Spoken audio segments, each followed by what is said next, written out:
Welcome to the Fighter Index, MMA's unofficial fighter scoring system. In this video, we're breaking down a violent featherweight matchup between Diego Lopes and Steve Garcia, a fight between relentless finishing aggression and pure pressure-driven chaos. Lopes brings dangerous submission threats, explosive scrambles, and sharp opportunistic striking that can end fights suddenly in almost any phase. Garcia brings nonstop forward pressure, heavy hands, and one of the most aggressive pace-setting styles in the division.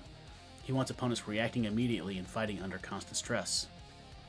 This is a matchup where neither fighter wants a slow technical fight. Lopes wants dangerous moments, scrambles, transitions, counters, and finishing sequences where his creativity takes over. Garcia wants pressure, volume, and the kind of exhausting exchanges where opponents eventually break under pace and power. We're going to break down their fighter archetypes, best weapons, strengths and weaknesses, score all 4 pillars of the fighter index, map out the fight dynamics, see their path to victory, and see which fighter holds the edge when the numbers come together for the fighter index composite score at the end of the video. Diego Lopes is an A-tier submission finisher built around creating dangerous moments everywhere the fight goes. He thrives in scrambles, fast transitions, and chaotic exchanges where his submission game and opportunistic striking can instantly end fights. What makes him especially dangerous is how comfortable he is in volatile positions. He doesn't need perfect control to become a threat. His finishing ability against high-level competition gives him clear A-tier upside, even if some defensive and cardio questions still create volatility in his style.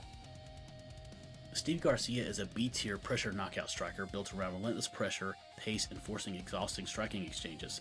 He wins by overwhelming opponents with aggression, volume, and physicality until defensive structure starts to break down. His style becomes especially dangerous once opponents start reacting emotionally instead of technically. He carries real knockout power and momentum-building pressure, but defensive openings and less layered overall game keep him at a B-tier status for now. Diego Lopes' best weapon is his jump guillotine. He's extremely dangerous attacking guillotines during shots and scrambles. Opponents who leave their neck exposed for even a second can get trapped instantly, especially in chaotic transitions. His second best weapon is the flying knee, and he uses it aggressively against opponents pressuring forward or level changing recklessly. It fits perfectly with his explosive, opportunistic style and creates constant danger during entries. One of Lopes' best traits is how quickly he finds the bag once the fight becomes messy. In transitions, he can instantly turn small positional mistakes into fight-ending submission threats. Garcia's best weapon is his ability to overwhelm opponents with aggressive punching combinations once he starts building momentum. He forces exhausting exchanges and keeps opponents reacting instead of resetting. His second best weapon is his left hook in the pocket. When fights get close, Garcia fires heavy hooks with real knockout power. It becomes especially dangerous when opponents are trapped exchanging under pressure. His third best weapon is when he attacks the body during forward pressure, helping him wear opponents down and break their pace over time before opening up bigger shots upstairs. Diego Lopes' biggest strength is how dangerous he is once fights become chaotic. His game is built around fast transitions, aggressive submission attacks, and the ability to capitalize instantly when opponents lose position or overcommit. He doesn't need long stretches of control, he needs openings, and he is extremely good at finding them. What makes Lopes especially dangerous is his opportunistic finishing ability. Whether it's a guillotine during a scramble, a back take in transition, or a sudden counter on the feet, he can completely change a fight in seconds. Opponents are forced to stay mentally sharp at all times because even small mistakes can become fight-ending moments. His confidence and aggression also create constant pressure. Lopes is comfortable fighting in volatile exchanges that many fighters try to avoid, and that willingness to attack aggressively makes him one of the most unpredictable and exciting featherweights in the division. Lopes' biggest weakness is that his aggressive style can create defensive openings. Because he's constantly looking to attack submissions, counters, and explosive transitions, he sometimes gives opponents opportunities to land clean shots or force them into uncomfortable positions during the chaos. Against disciplined pressure fighters, that volatility can become dangerous. Cardio is also one of the biggest monitored areas in his profile. Lopes has shown signs of improvement recently, especially with much stronger pace in his last performance, but his stamina remains officially a 7 for now, while that development is still being evaluated. If opponents can survive the early danger and force extended pressure over multiple hard rounds, it can test how consistently his style holds up late. He can also become easier to pressure when opponents refuse to respect the chaos. Fighters who stay composed, push forward behind volume, and force exhausting exchanges can sometimes limit the freedom his scrambling offense needs to thrive. Steve Garcia's biggest strength is the pace and pressure he forces on opponents from the opening minute. His style is built around constant forward movement, aggressive combinations, and making opponents fight while tired and uncomfortable. He doesn't need to give many clean resets, and that pressure alone can break defensive structure over time. What makes Garcia especially dangerous is how his offense builds momentum. Once he starts landing and opponents begin reacting emotionally instead of technically, his combinations and power become much harder to deal with. He thrives in ugly exchanges where opponents are forced to trade under pressure. His physicality also plays a major role. Garcia is willing to make fights exhausting, violent, and attritional, which makes a difficult pace for opponents who prefer cleaner technical fights or slower setups. Steve Garcia's biggest weakness is his defensive structure. Because he pressures so aggressively and commits heavily to exchanges, he can leave major openings for clean counters, submissions, and reactive attacks. Against opportunistic finishers like Diego Lopes, that becomes especially dangerous because every reckless entry carries risk. His style also depends heavily on momentum. Garcia is at his best when opponents are backing up and reacting to pressure, but disciplined fighters who stay composed and punish entries can disrupt the rhythm he needs to build his offense consistently. He can also become vulnerable in chaotic grappling situations. While he's dangerous offensively, opponents with elite scrambling and submission ability can capitalize quickly if Garcia overextends or loses positional awareness during exchanges. Now it's time to break these fighters down using the Fighter Index scale. We break down each phase of the fight and score each skill to better understand the strengths and the weaknesses of a fighter's game. All Fighter Index scores are based on a scale of 1 to 10. Scores are subjective and can change as a fighter evolves from fight to fight. Here's how the Fighter Index works. Each fighter is evaluated across 4 pillars made up of 4 key skills. Every skill is scored on a scale from 1 to 10, where 1 represents a non-functional ability and 10 represents a rare or generational skill. Everything in between reflects a fighter's level in that area. At the end of the video, those scores are combined to calculate the Fighter Index Composite score to see who is the more complete fighter. Pillar 1, Fight IQ and Athletic Tools. This matchup is extremely close physically, but the differences come in composure, decision making, and how each fighter manages chaos. Starting with Fight IQ, Diego Lopes holds the edge, scoring a 7 compared to Steve Garcia's 6. Lopes is more layered in how he creates danger, especially in transitions and reactive moments, while Garcia's style is more pressure-driven and momentum-based. Garcia is dangerous when he gets rolling, but Lopes shows more adaptability once exchanges become chaotic. In athleticism, both fighters are even at 8. Lopes brings explosive movement, fast reactions, and dynamic scrambling ability, while Garcia matches that with relentless pressure, physicality, and strong pace for the division. Stamina is also officially even at 7, but this is one of the monitored skills in Lopes' profile. After a noticeably improved cardio performance in his last fight, his stamina is currently marked as 7 monitor plus, meaning another strong showing could potentially elevate that score moving forward. Garcia's cardio is also strong, especially in high pressure fights where he forces exhausting exchanges. In resolve, they remain even again at 8. Both fighters are aggressive under pressure, willing to fight through damage, and are comfortable in uncomfortable moments, which is a major reason this matchup feels so volatile. Because the athleticism, stamina, and toughness are extremely competitive, but Lopes has a slight edge in composure and layered decision making, Pillar 1 slightly favors Diego Lopes. Pillar 2, Striking and Stand-Up Defense. This is where the matchup becomes especially volatile because both fighters are dangerous offensively and fully willing to engage in damaging exchanges. Starting with striking, both fighters are even at 8, but they create offense very differently. Diego Lopes is more opportunistic and explosive, using counters, flying attacks, and sudden openings to create fight-ending moments. Steve Garcia is more pressure-driven, overwhelming opponents with volume and aggression until exchanges become exhausting and chaotic.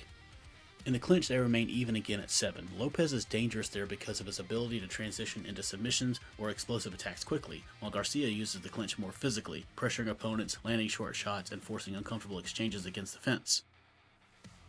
Striking defense gives Lopes a slight edge with a 6 to Garcia's 5. Neither fighter is built around defensive safety first, but Lopes is a bit cleaner defensively overall and slightly better at managing distance before exchanges fully break down. Garcia's pressure-heavy style creates more consistent openings for counters. In chin, Garcia takes the edge with an 8 to Garcia's 7. His durability and willingness to absorb damage while continuing to pressure make him especially dangerous in extended firefights, while Lopes is durable but slightly less proven in pure attritional striking wars. Because the offensive striking and clinch work are extremely competitive, but Lopes is the cleaner defensive striker while Garcia carries the stronger durability edge, Pillar 2 is very close but slightly favors Diego Lopes because he's more likely to land the cleaner, damaging moments first. Pillar 3, Grappling and Control. This is where Diego Lopes starts to create one of the clearest skill advantages in the entire matchup, because once grappling exchanges become chaotic, his submission game becomes a major threat instantly. Starting with wrestling, both fighters are even at 6. Either man is built around dominant control wrestling, but both are functional enough to create scrambles and force grappling exchanges when opportunities appear. In takedown offense, Steve Garcia gets a slight edge with a 6 to Lopes' 5. His pressure-heavy style and willingness to force physical exchanges give him a bit more consistency when driving opponents backward or creating reactive takedown opportunities. Lopes can wrestle offensively when needed, but it's not his primary path to victory. Top control is even again at 6. Garcia uses top control more for pressure and damage, while Lopes is more dangerous transitioning between positions and attacking openings rather than simply holding control. The biggest separation becomes a Brazilian Jiu-Jitsu, where Lopes holds a major advantage, scoring an 8 to Garcia's 6. This is one of the most important dynamics in the fight because Lopes is a legitimate submission finisher who becomes extremely dangerous during scrambles, transitions, and positional mistakes. Garcia is functional on the ground, but Lopes carries far more fight-ending danger once grappling exchanges start opening up. Because the wrestling and control layers are relatively competitive, but Lopes has a major edge in submission danger and scrambling offense, Pillar 3 favors Diego Lopes. Pillar 4, Defense, Scrambles, and Ground Survival. This is where Diego Lopes' comfort in chaos becomes one of the biggest factors in the matchup. Starting with takedown defense, both fighters are even at 6. Neither man is especially dominant at completely shutting down wrestling entries, but both are functional enough to force scrambles and avoid being controlled consistently. In Brazilian Jiu-Jitsu defense, Lopes gets the edge with a 7 to Garcia's 6. He's more comfortable navigating dangerous grappling exchanges and has stronger positional awareness once the fight hits the mat, while Garcia is functional defensively but more vulnerable when scrambles become technical. Off the back also favors Lopes with a 6 to Garcia's 5. Neither fighter is primarily a guard player, but Lopes is far more capable of creating offense, threatening submissions, and turning bad positions into dangerous situations instead of simply trying to stand back up. The biggest separation comes in scrambles, where Lopes leads with an 8 to Garcia's 7. This is one of the most important dynamics of the fight because Lopes thrives when positions start rapidly changing. His ability to attack submissions, find the back, and capitalize during transitions makes every chaotic exchange risky for Garcia. Because the takedown layer is even, but Lopes has clear advantages in defensive grappling awareness, scrambling, and creating offense during transitions, Pillar 4 favors Diego Lopes. Now when you take everything from the 4 pillars and you put it together, this is where the fight really starts to come into focus. This isn't just about individual skills anymore, this is how those skills show up when the fight is actually happening. Who's controlling the pace, who's forcing their style, and where each fighter is most effective. Because on paper this matchup is competitive, but when you break it down phase by phase, you start to see how this fight is likely to play out.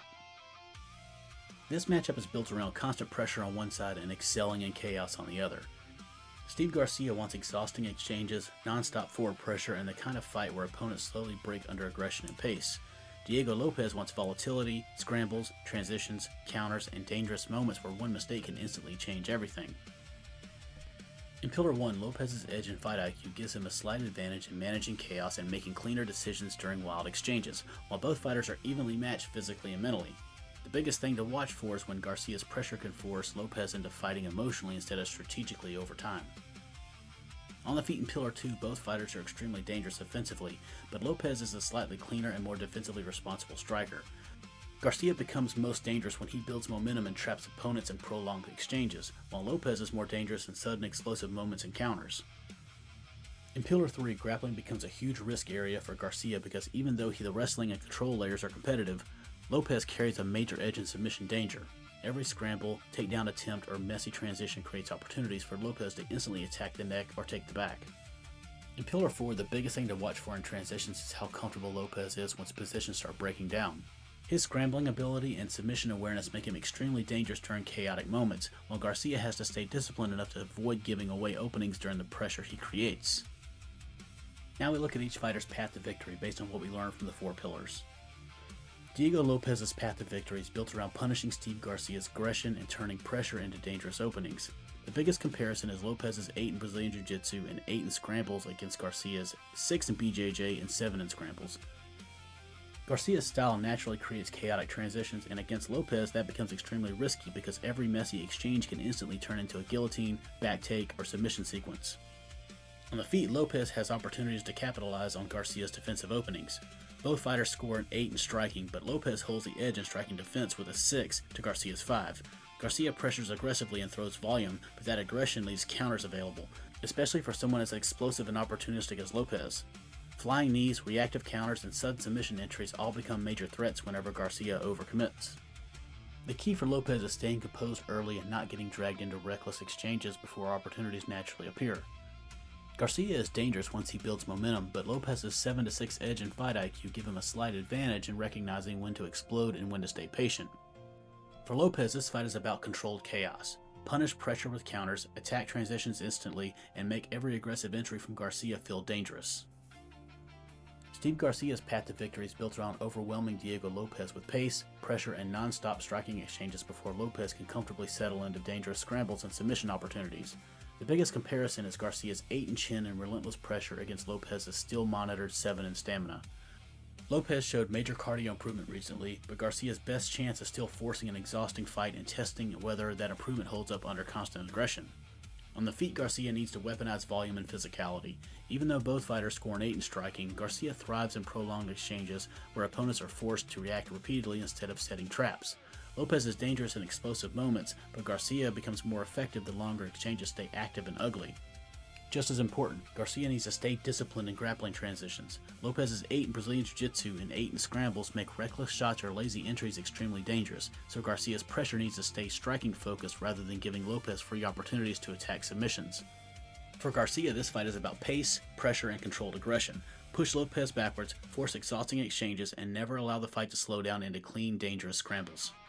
The Fighter Index composite score is not a prediction model. It measures overall completeness across 16 Fighter Index skills.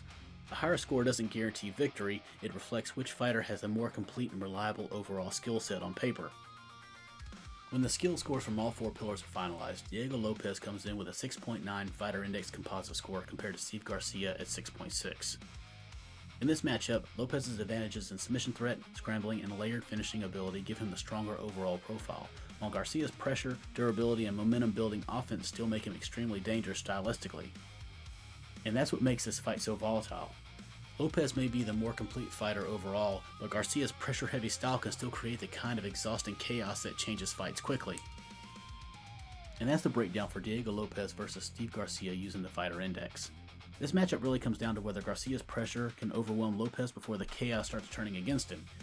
If Garcia can force exhausting exchanges, build momentum, and keep the fight striking heavy, his aggression and durability make him extremely dangerous. But if Lopes gets the kind of scrambles and transitions he wants, his submission game and opportunistic finishing ability can change the fight instantly. Now I want to hear from you. Which fighter style do you think wins here, and are there any skills that you would score differently? Drop your thoughts in the comments and let's break it down. Thanks for watching, and if you enjoyed the video, make sure to like, subscribe, and stay tuned for more Fighter Index breakdowns. Catch you on the next one.